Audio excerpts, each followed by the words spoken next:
अच्छा बाबू जी, कुछ बेहद की प्योरिटी के बारे में बताइए कि बेहद की प्योरिटी क्या है। देखो, बेहद की हर कोई चीज को अर्थ में हद से बेहद में ले जाओ। हम्म। तो बेहद की प्योरिटी तुम्हारे अंदर जो बेहद की है कि काम, क्रोध, लोभ, मोह, अहंकार से कोई ऊपर बेहद की प्योरिटी है।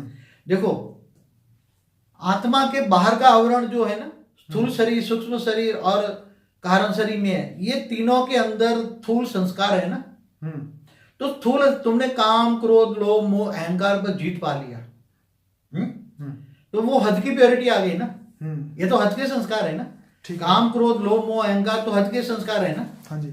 अब जब हद के संस्कार प्योरिटी आ गए, हद के संस्कार भी कब आएंगे? जब तुम आत्मस्वरूप में स्थित होगे, तुम्हें पूरा ज्ञान होगा, मैं बेहद की आत्मा हूं, मैं बेहद की आत्मा हूं, बेहद की आत्मा का ज्ञान होगा। वो बार बार ज्ञान सागर में मंथन करेगा, बार बार ज्ञान सागर में डुबकी लगाएगा, तो उसके अंदर हद के संस्कार के साथ बेहद के संस्कार आएंगे। क्या आएंगे?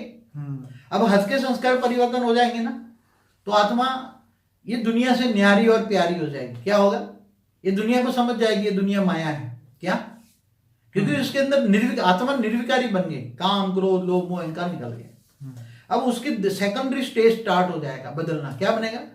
जब उसके मैं आत्मा हूं और वो ऑलमाइटी ऑथोरिटी को जानती है, ऊंच परम धाम में से पावर लेती है, आत्मा में पावर आती है, तो आत्मा की स्टेज बदलती है। क्या बनती है? आत्मा की स्टेज बनती है। आत्मा में अंदर पावर आती है, तो आत्मा पहले तमो प्रधान थी, आत्मा के अंदर तमो प्रधान थी, तो संस्कार तमो प्रधान थे। आत्मा के अंदर पावर आई, परम लाइट आई। कहां से आई? आत्मा को चाहिए परम लाइट। तो ऑलमाइटी ऑथोरिटी से, ऊंचते परम धाम में ऑलमाइटी ऑथोरिटी से पावर ली, योग करके, योग माना कनेक्शन जोड़ के उसने पावर लिया।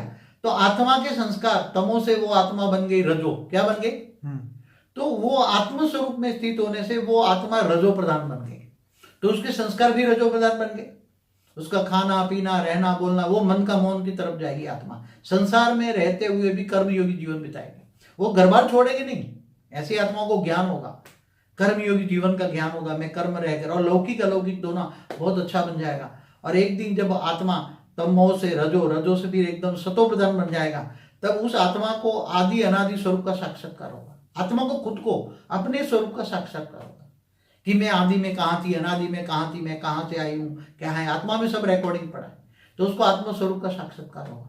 और जब आत्म स्वरूप का साक्षात्कार माना तीसरा नेत्र खुल गया, तो उसको बहुत सारा ज्ञान आएगा। ज्ञान इतना आएगा, इतना, फिर उसके अंदर अच्छी भावना है कि मैं विश्व को बदल दूं, विश्व परिवर्तक बनूं, विश्व कल्याणकारी बनूं। तो पहले हद के संस्कार, आत्मा में पावर आने से हद के संस्कार बढ़ेंगे, फिर वो बेहद की स्टेज, आत्मा की बेहद के संस्कार ही बन होंगे।